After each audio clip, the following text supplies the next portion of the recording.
दोस्तों नमस्कार, आपका स्वागत है द साइंस हब में। दोस्तों, आज क्लास सेवेंथ में सेकंड चैप्टर है साइंस का, जिसका टॉपिक है प्राणियों में पोषण।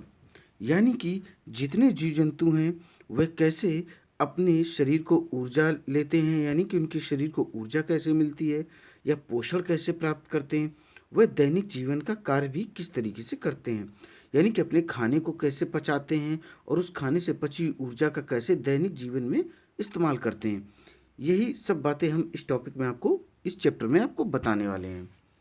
तो हम आपको बताते हैं, आपको सबको पता है कि हम खाना खाते हैं और खाना डाइजेस्ट होता है, यानी कि पाचन होता है, और उससे ऊर्जा संचित होकर अवशोषित होकर हमारे शरीर को मिलती है। इसके बाद हम अपने कार्य पूर्णतया कंप्लीट करते हैं। तो अब हम आपको बताते हैं, इसमें देखिए, प्राणियों के पोषण में पोषक तत्वों की आवश्यकता आहार के अंतर्ग्रहण यानी कि भोजन ग्रहण की विधि और शरीर में इसके उपयोग की विधि सन्निहित यानी कि सम्मिलित होती है। ओके, अब आपको हम बताते हैं। आप भोजन के हमने पोषक तत्व बताए थे, जैसे प्रोटीन्स, कार्बोहाइड्रेट, फैट्स इत्यादि। ये सब क्या होते हैं? ये सारे के सारे पोषक तत्व होते हैं। इसमें विटामिन भी होते हैं, खनिज और लवण भी होते हैं। अब हम देखते हैं कि खाद्य अंतर्ग्रहण की विभिन्न विधियां, यानी कि हम कैसे कैसे खाते हैं, उनकी विधियां क्या हैं, वो सारी चीज़ें हम आपको इसमें बताने वाले हैं। देखिए, भोजन के अंतर्ग्रहण की विधि विभिन्न जीवों में भिन्न भिन्न होती है। मधुमक्खी एवं मरमर पक्षी यानी कि हम्बिंग बर्ड, सबसे छोटा पक्षी होता है हम्बिंग बर्ड, पौधों का मकरंद चूसते हैं। मानव एवं कुछ अन्य जंतुओं में शिशु माँ का दूध पीते हैं। अजगर जैसे सर्प वंश के प्राणी अपने शिकार को समूचा ही निगल जाते हैं। कुछ जलीय प्राणी अपने आसपास पानी में तैरते हुए खाद्य कणों को छानकर उनका भक्षण करते हैं। अब देखते हैं दोस्तों, आगे आते हैं। देखिए, थोड़ा सा बता दें इसके स्टार फिश के बारे में। स्टार फिश क्या करता है कि यह कैल्शियम कार्बोनेट के कठोर कवच वाले जंतुओं को खाता है, यानी कि जिनमें कैल्शियम कार्बोनेट का जो कवर हो, उन एनिमल्स को ही, जानवरों को ही खाता है। और कवच खोलने के बाद यह अपने मुख से अपना आमाशय बाहर निकालता है तथा जंतु के कोमल भागों को खाता है, और उसका आमाशय क्या होता है, वापस शरीर में चला जाता है। अब हम आपको बताते हैं, ये देखिए, मानव में पाचन पाचन के बारे में देखो, हम आपको बता दें, मुख से ही पाचन स्टार्ट हो जाता है। जैसे हम खाना क्या करते हैं, मुख पर रखते हैं, खाते हैं, चबाते हैं, और तो वहीं से पाचन स्टार्ट हो जाता है। तो इसके भाग कौन कौन से होते हैं, पार्ट्स कौन कौन से होते हैं, वो मैं आपको बताता हूँ। देखिए, पहला क्या होता है, मुख गुहिका। दूसरा ग्रास नली या ग्रस का। तीसरा अमाशय। चौथा क्षुद्रांत यानी कि छोटी आंत। और बृहदांत पांचवा यानी कि बड़ी आंत। देखिए, और जो मलाशय से जुड़ी होती, जो बड़ी आंत आपकी होती है, वह मलाशय से जुड़ी होती है। और छठा क्या होता है, मलद्वार अथवा गुदा, जिससे हम वेस्ट मटेरियल आउट करते हैं। यह मार्ग बहुत लंबा नहीं होता। ये सभी मार्ग मार्ग जो होते हैं, यानी कि सभी ये भाग मिलकर किसका निर्माण करते हैं, आहार नली, जिसे हम पाचन नली भी कहते हैं, और इंग्लिश में से एलिमेंट्री कैनाल भी कहते हैं। ओके, अब देखते हैं, आपको हम चित्र दिखाते हैं। देखिए, पहले उसके पहले कुछ चीज़ें बता दें। भोजन विभिन्न भागों से गुजरता है। उसके विभिन्न घटकों का पाचन भी क्रमिक रूप से यानी कि क्रम बाई क्रम होता है। अमाशय की आंतरिक भित्ति, क्षुद्रांत तथा आहार नाल से संबंध विभिन्न ग्रंथियां, जैसे कि लाला ग्रंथि यानी कि लार ग्रंथि, यकृत, अग्नाशय पाचक रस स्रावित करती है। पाचक रस जटिल पदार्थों को उनके सरल रूप में बदल देते हैं। आहार नाल एवं संबंध ग्रंथियां मिलकर पाचन तंत्र का निर्माण करती है। देखिए, पाचन तंत्र, ये देखिए, मुखगुहिका दी गई है, लाला ग्रंथि यानी कि लार ग्रंथि दी गई, ये ग्रसिका दी गई आपकी, यकृत भी देख लीजिए, पित्ताशय भी देख लीजिए। इधर देखिए, आपके राइट साइड यानी कि दाएं साइड अमाशय दिया गया है, उसके जस्ट नीचे अग्नाशय पत्ती के आकार का। क्षुद्रांत यानी कि छोटी आंत दी गई है। देखिए, ये बड़ी होती है आकार में, लंबाई में बड़ी होती है। वृद्धांत, बड़ी आंत दी गई। मलाशय एवं गुदा भी दिया गया है। ये मानो पांचों पाचन तंत्र है, यानी कि इसे आप ध्यान से देख सकते हैं। ठीक है, इसको इंग्लिश में हम बोलते हैं डाइजेस्टिव सिस्टम। क्या बोलते हैं, डाइजेस्टिव सिस्टम। ओके, अब आते हैं मुख एवं मुख गुहिका। भोजन का अंतर्ग्रहण मुख द्वारा होता है। आहार को शरीर के अंदर लेने की क्रिया को हम अंतर्ग्रहण कहते हैं। क्या कहते हैं, अंतर्ग्रहण कहते हैं। हम दांतों की सहायता से भोजन को चबाते हैं तथा यांत्रिक विधि द्वारा उसके छोटे छोटे टुकड़ों में पीस डालते हैं। और पीसता कौन? ये सारे काम कौन करता है? दांत। प्रत्येक दांत मसूड़ों के बीच अलग अलग गर्तिका में धंसा होता है। अब हम दांतों के बारे में भी आपको बताएंगे। ठीक है, देखिए दोस्तों, हम दांतों का चित्र आपको दिखाते हैं। ये देखिए चित्र 2.3, दांतों की व्यवस्था तथा विभिन्न प्रकार के दांत। देखिए जो आगे वाले हैं कृतंक दिए गए हैं, इनको हम बोलते हैं इंसीजर। और इसके जस्ट पीछे हृदयनक दिए गए हैं, इनको बोलते हैं कैनाइन। इसके जस्ट पीछे जो दिए गए हैं आपको 4 अग्र चरणवक यानी कि प्रीमोलर्स बोलते हैं। और जस्ट पीछे जो चरणवक दिए गए हैं, टोटल 6 दांत दिए गए हैं, ये आपके मोलर्स कहलाते हैं। और टोटल दांत आप इनको काउंट करेंगे तो 16 हैं, यानी कि नीचे वाली 32 की 16, ऊपर वाली की 16। टोटल जो दांतों की संख्या होती है वह 32 होती है। कितनी होती है? 32 होती है। देखिए दूध के दांत तथा स्थायी दांत क्या होते हैं। दूध के दांत क्या होता है? जब बच्चा तकरीबन 1 से 1.5 साल का होता है उस दौरान उसके दूध के दांत निकलते हैं।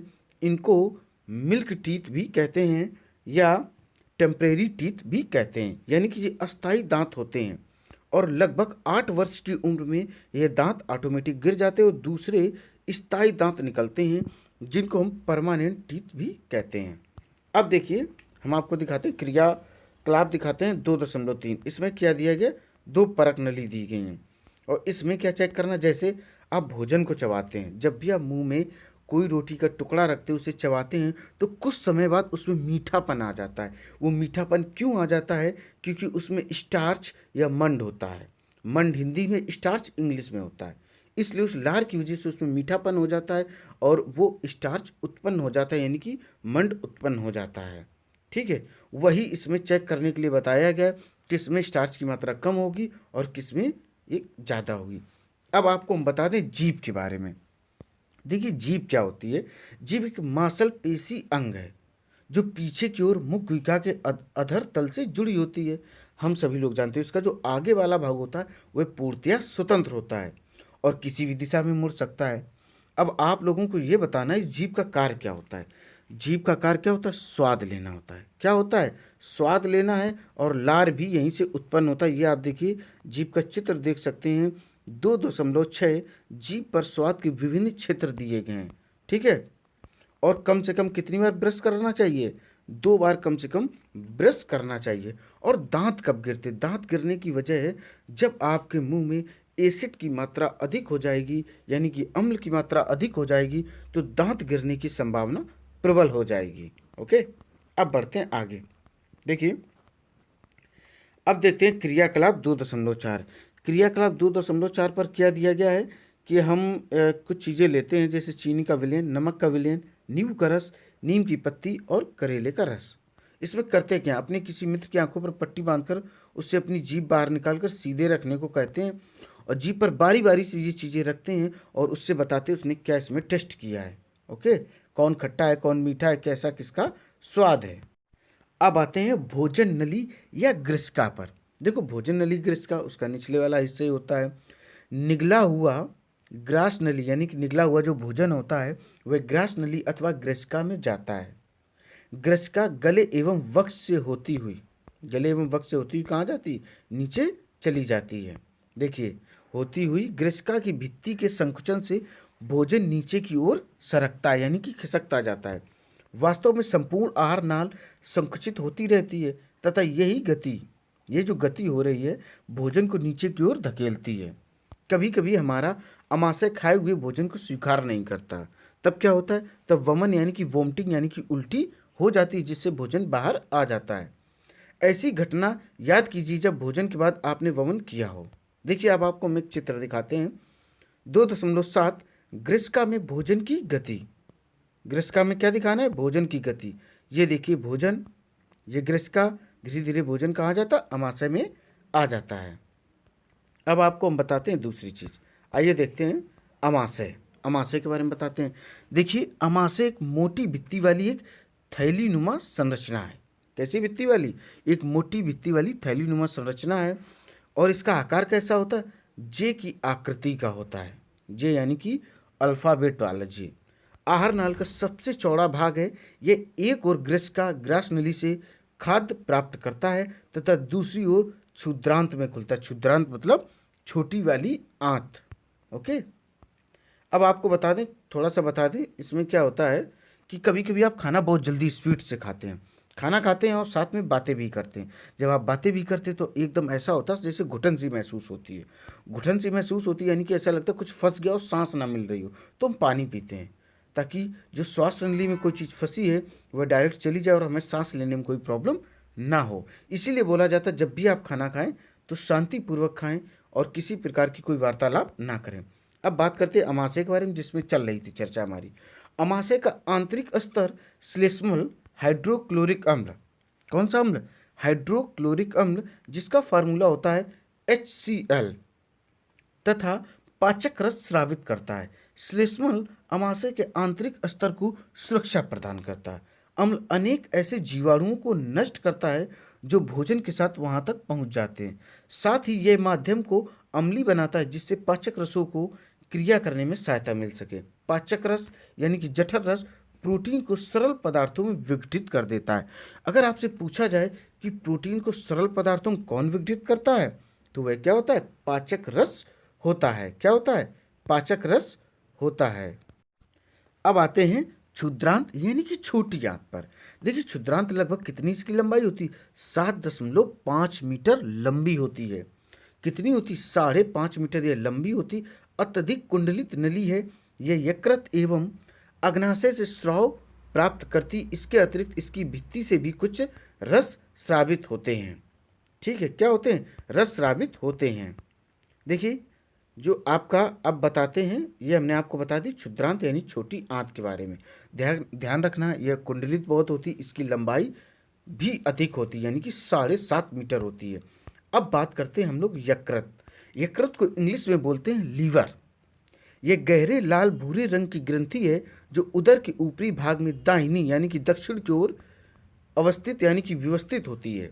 यह शरीर की सबसे बड़ी ग्रंथि, यह पित्त रस स्रावित करती है। क्या स्रावित करती है? पित्त रस ये स्रावित करती है जो एक थैली में संग्रहित होता रहता है। इसे पित्ताशय कहते हैं, जैसा कि हमने ऊपर आपको दिखाया था।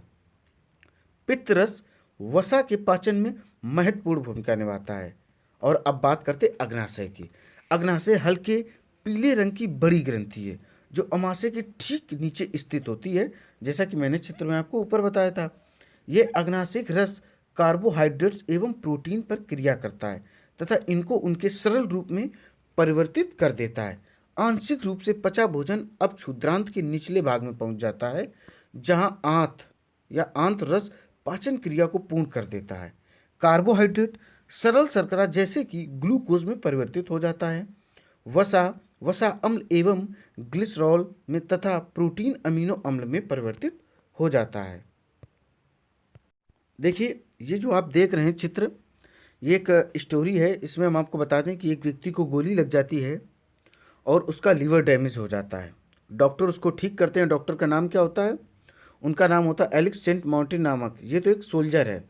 जो डॉक्टर होते हैं वो विलियम ब्यूमेंट नामक अमेरिकी सैनिक चिकित्सक के पास ले जाता है और उसमें क्या बताया जाता है कि इसको जब गोली लग जाती है इसका लीवर डैमेज हो जाता है और उस डॉक्टर को मौका मिल जाता है कि इसके लीवर के अंदर वह देख सके क्या क्या क्रियाएं हो रही हैं, कैसे भोजन का संकुचन हो रहा है, कैसे इनमें क्रियाएं हो रही और कौन कौन से रस निकल रहे हैं जो भोजन को पाचन कर सकें, यानी कि भोजन का पाचन कर सकें, यानी कि डाइजेशन कर सकें। यही चीज़ इसमें बताई गई है। अब आते हैं क्षुद्रांत में अवशोषण। देखो क्षुद्रांत की बात करें, ये छोटी आंत होती है। क्या होती है? छोटी आंत होती है। पचा हुआ भोजन अवशोषित होकर क्षुद्रांत की भित्ति में स्थित रुधिर वाहिकाओं में चला जाता है। इस क्रिया को अवशोषण कहते हैं। क्या कहते हैं? अवशोषण कहते हैं। क्षुद्रांत की आंतरिक भित्ति पर अंगुली के समान उभरी हुई रचनाएं होती हैं जिन्हें दीर्घरोम अथवा रसांकुर कहते हैं। इंग्लिश में इन्हें विलाई कहते हैं। इंग्लिश में क्या कहते हैं? विलाई कहते हैं। क्या आप अनुमान लगा सकते हैं कि दीर्घरोम की आंत में क्या भूमिका है? दीर्घरोम पचे हुए भोजन के अवशोषण हेतु तल क्षेत्र बढ़ा देते हैं। प्रत्येक दीर्घरोम में सूक्ष्म रुधिर वाहिकाओं का जाल फैला रहता है। दीर्घरोम की सतह से पचे हुए भोजन का अवशोषण होता है तथा यह रुधिर वाहिकाओं में चला जाता है।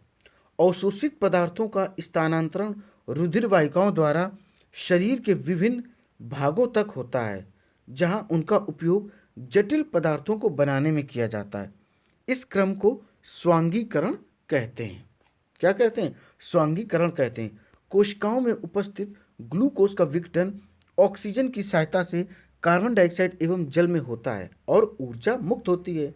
भोजन का वह भाग जिसका पाचन नहीं हो पाता है अथवा अवशोषण नहीं हो पाता, वह बृहदान्त्र में भेज दिया जाता है, यानी कि बड़ी आंत में उसे हम भेज देते हैं, यानी कि सेंड कर देते हैं। आगे देखते हैं बृहदान्त्र यानी कि बड़ी आंत। ये क्षुद्रांत की अपेक्षा चौड़ी होती एवं छोटी होती।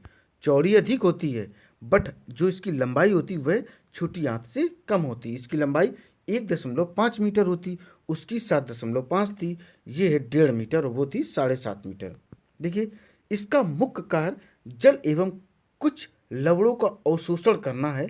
बचा हुआ अपचित पदार्थ मलाशय में चला जाता है तथा अर्धठोस मल के रूप में रहता है। किसके रूप में रहता है? मल के रूप में रहता है। और समय समय पर देखिए, समय समय पर गुदा द्वारा यह मल बाहर निकाल दिया जाता है, इसे हम निष्कासन कहते हैं और इंग्लिश में से फीकस मटेरियल भी कहते हैं। अब देखते हैं घास खाने वाले जंतु में पाचन कैसे होता है। हम सभी लोगों ने गाय, भैंस, बकरी इत्यादि चीज़ें, ये जानवर देखे हैं। ये क्या करते हैं? घास खाते हैं, यानी कि ये वेजिटेरियन होते हैं, शाकाहारी होते हैं। इनमें क्या होता है? वो पहले जल्दी जल्दी घास को निगल कर अमाशय के एक बड़े भाग में सुरक्षित भंडारित कर लेते हैं और यह भाग रूमेन कहलाता है। क्या कहलाता है? रूमेन या प्रथम अमाशय भी इसे कहते हैं। रूमिनेंट में अमाशय 4 भागों में बटा होता है, अभी हम बताएंगे चित्र में। रूमेन में भोजन का आंशिक पाचन होता है, जिसे जुगाल या कड कहते हैं, परंतु बाद में जंतु इसके छोटे छोटे पिंडकों के रूप में पुनः मुख में लाता है, जिसे वह चबाता रहता है और इस चबाने की क्रिया को हम जुगाली भी कहते हैं और अपनी लोकल लैंग्वेज से पागुर भी कहते हैं। इस क्रम को हम रोमंथन कहते हैं। कौन से क्रम को? यह जो परंतु बाद में जंतु इसके छोटे पिंडकों को रूप में पुनः मुख में लाता है, यानी मुख में जो पिंड आ रहे गोले आकार के, वह चबाता रहता है। इस क्रम को हम इस क्रम को हम रोमंथन कहते हैं। क्या कहते हैं? रोमंथन। पहले चित्र देख लो, किसी रोमंथी का अमाशय देख लो। ग्रीष्का दी गई, ये देखो गाय घास खा रही है। रूमेन दिया गया, क्षुद्रांत दी गई है और अमाशय भी है, अंधनाल भी है, वृहदान्त्र भी है। इसको आप ध्यान से देख लें इस चित्र को। अब देखते हैं क्या होता है। इसके पहले दस्त के बारे में बताया गया है। कभी कभी क्या होता है? दस्त होने लगते हैं। इससे प्रॉब्लम क्या होती है? इससे प्रॉब्लम क्या होती है? पानी की कमी हो जाती है, जिससे विभिन्न प्रकार की दिक्कत होने की संभावना रहती है। और इसके बचाव के लिए क्या करना चाहिए? पानी थोड़ा उबाल लें, फिर उसे हल्का से ठंडा कर लें और इसमें जल में 1 चुटकी नमक एवं चीनी का घोल मिलाकर पिएं। इसे हम जीवन रक्षक घोल या ORS कहते हैं। आपने सरकारी हॉस्पिटल में ORS 100% फ्री में बंटते हुए देखा होगा। अब आते हैं, देखिए, जो जानवर जुगाली करते हैं ऐसे जंतु क्या कहलाते हैं? रूमिनेंट अथवा रोमंथी कहलाते हैं। अब ध्यान रखिएगा, जो जानवर जुगाली करते हैं वह रूमिनेंट या रोमंथी कहलाते हैं। ऐसे बहुत से जानवर हैं जो जुगाली भी नहीं करते हैं, ये ध्यान रखिएगा आप लोग। अब आते हैं, घास में सेलुलोज की प्रचुरता होती है, जो एक प्रकार का कार्बोहाइड्रेट है। किसी रूमिनेंट अथवा रोमंथी पशु, हिरण आदि के रूमेन में सेलुलोज का पाचन करने वाले जीवाणु पाए जाते हैं। बहुत से ऐसे जंतु एवं मानव हैं जो सेलुलोज का पाचन नहीं कर पाते हैं। जैसे हम बता दें, जानवरों में देखें, घोड़ा, खरगोश आदि में क्षुद्रांत एवं बृहदान्त्र के बीच में थैलीनुमा बड़ी संरचना होती है। कैसी होती है? एक बड़ी संरचना होती है। इसको हम क्या कहते हैं? जिसे हम अंधनाल कहते हैं। अंधनाल मैंने आपको ऊपर बताया था। भोजन के सेलुलोज का पाचन यहाँ पर कुछ जीवाणुओं द्वारा किया जाता है, जो मनुष्य के आहार नाल में नहीं होते हैं। अब तक आपने उन जंतुओं के विषय में पढ़ा है जिनमें पाचन तंत्र पाया जाता है, परंतु ऐसे बहुत से सूक्ष्म प्राणी हैं जिनमें ना तो मुख होता और ना ही पाचन तंत्र। वे किस प्रकार से भोजन लेते हैं और किस प्रकार से पाचन करते हैं। ठीक है, अब बात करते हैं अमीबा। अमीबा कहाँ पाया जाता है? यह तालाबों में पाया जाता है, बट इसको हम नेक्ड यानी कि नग्न आंखों से नहीं देख सकते। माइक्रोस्कोप की सहायता से ही इसको हम देख सकते। अमीबा जलाशय में पाया जाता है। यह कैसा होता है? यह एक कोशिकी होता है। एक कोश की झिल्ली होती है, एक गोल संघन केंद्रक एवं कोशिका। देखिए, हम आपको बताते हैं, द्रव में बुलबुले के समान अनेक धानियां होती हैं।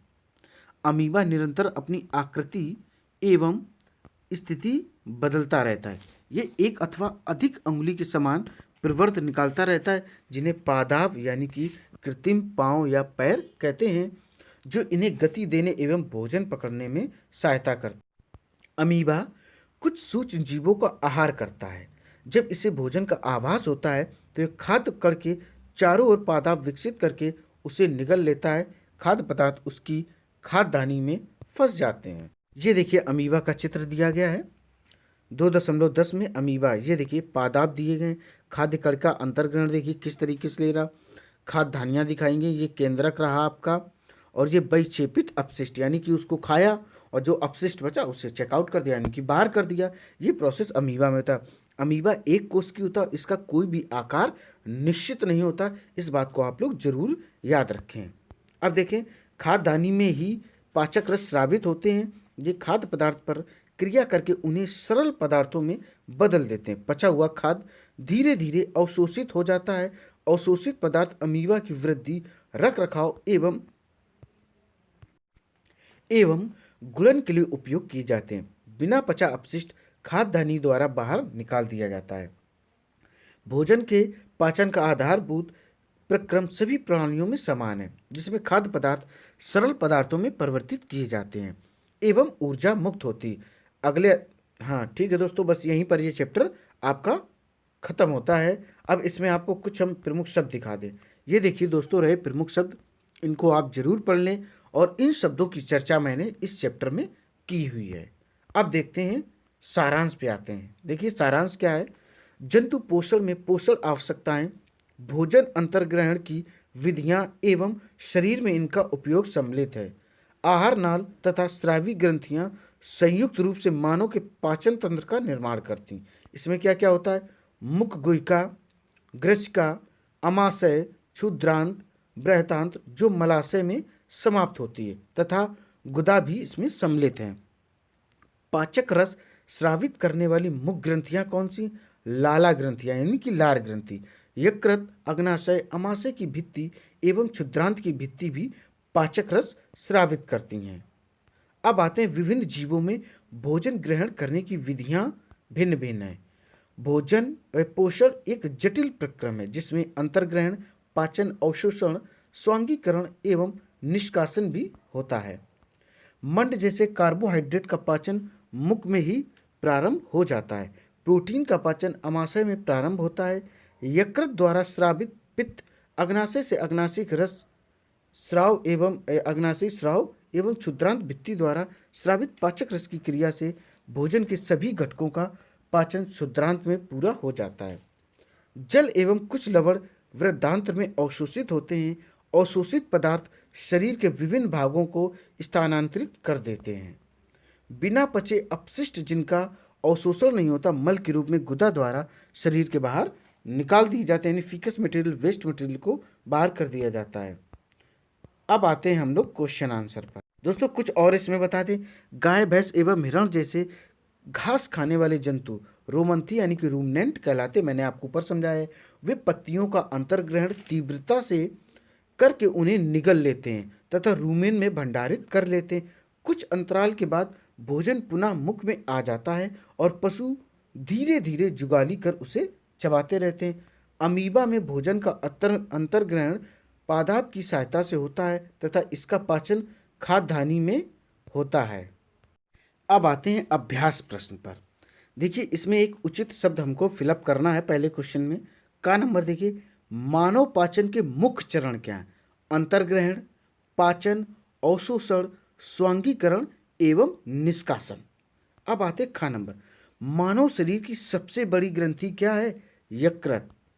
अमाशय में हाइड्रोक्लोरिक अम्ल एवं क्या होता है, अमाशय का स्राव होता है जो भोजन पर क्रिया करते। घा नंबर देखो, क्षुद्रांत की आंतरिक भित्ति पर अंगुली के समान अनेक प्रवर्तक होते हैं जो क्या कहलाते, रसांकुर कहलाते हैं या दीर्घ रोम भी कहलाते, इनको इंग्लिश में विलाई कहते हैं। अब देखिए 4 नंबर, अमीबा अपने भोजन का पाचन कैसे करता है, खाद्यधानी के माध्यम से करता है। अब देखते हैं क्वेश्चन नंबर 2, सत्य एवं असत्य कथनों को मैं टिक करना। देखिए जो मंड का पाचन अमाशय से प्रारंभ होता है, तो ऐसा है असत। कैसा है? असत है। अब देखते हैं खा नंबर। जीव लाला ग्रंथि को भोजन के साथ मिलाने में सहायता करती है। लाला यानी कि लार ग्रंथि, सही है। पित्ताशय में रस अस्थायी रूप से भंडारित होता, सही है। रूमनेट निगली हुई घास को अपने मुख में वापस लाकर धीरे धीरे चबाते रहते, एकदम करेक्ट है। अब देखते हैं निम्नलिखित में से सही विकल्प पर टिक कीजिए। वसा का पूर्ण रूपेण पाचन जिस अंग में होता वह क्या है? वह क्षुद्रांत है, यानी कि छोटी आंत है। अब देखते खा नंबर। जल का अवशोषण मुक्ता जिस अंग द्वारा होता है वह क्या है? वह बृहदांत यानी कि बड़ी आंत होती है। अब देखते हैं क्वेश्चन नंबर 4।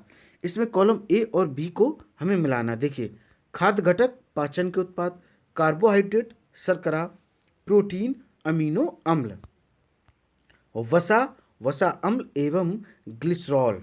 अब देखिए दीर्घ यानी कि रसांकुर क्या होते हैं और वे कहाँ पाए जाते हैं और उनके कार्य भी हमें देखने।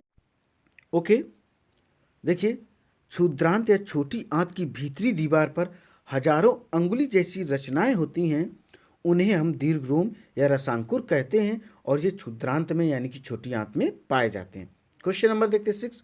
पित्त कहाँ निर्मित होता है? ये भोजन के किस घटक के पाचन में सहायता करता है?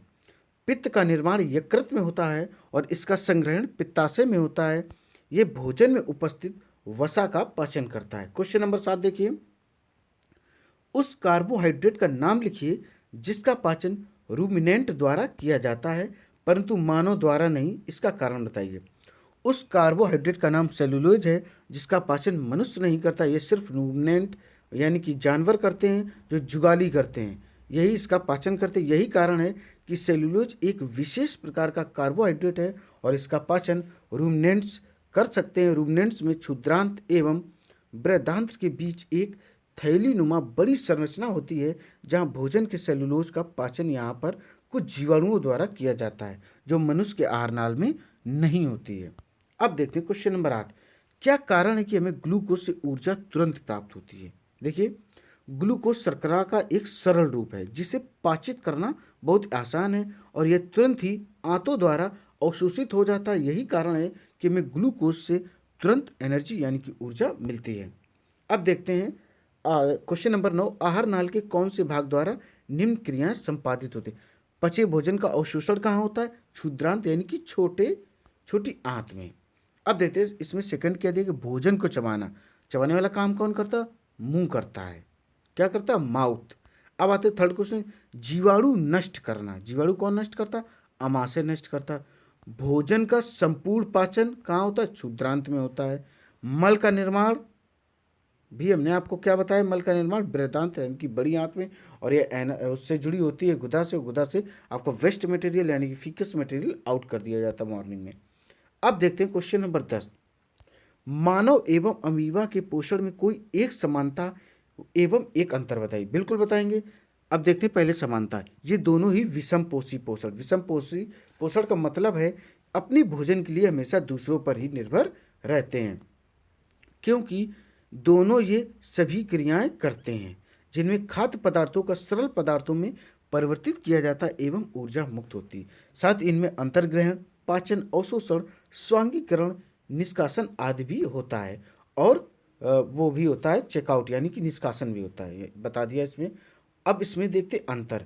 अमीबा में पाचन क्रिया बहुत ही सरल है जबकि मनुष्य में बहुत जटिल है। दोस्तों उम्मीद है ये चैप्टर आपको पसंद आया होगा। इसी तरीके के एनसीईआरटी के कंटिन्यू आपको चैप्टर मिलते रहेंगे। बस दोस्तों इस वीडियो को लाइक करें, सब्सक्राइब करें एंड दोस्तों इसको ज़्यादा से ज़्यादा शेयर करें। और दोस्तों थैंक यू।